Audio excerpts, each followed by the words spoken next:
19 فیلمی که زندگی تو از این رو به این رو تغییر میده، بریم که ببینیمشون.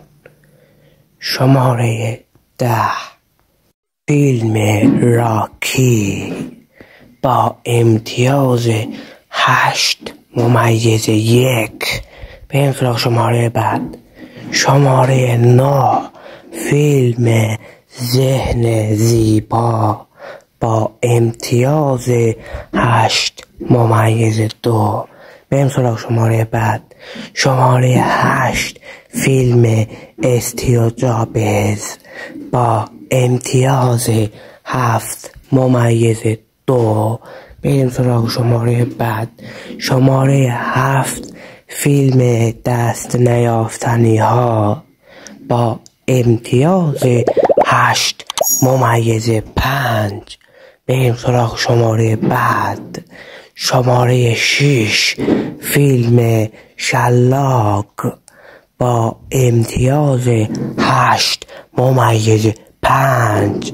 بریم سراغ شماره بعد. شماره 5، فیلم شبکه اجتماعی با امتیاز 7/8. بریم سراغ شماره بعد. شماره 4، فیلم در جستجوی خوشبختی با امتیاز 8. بریم سراغ شماره بعد. شماره 3، فیلم حیوانات با امتیاز 7/5. بریم سراغ شماره بعد. شماره 2، فیلم فارست گامپ با امتیاز 8/8.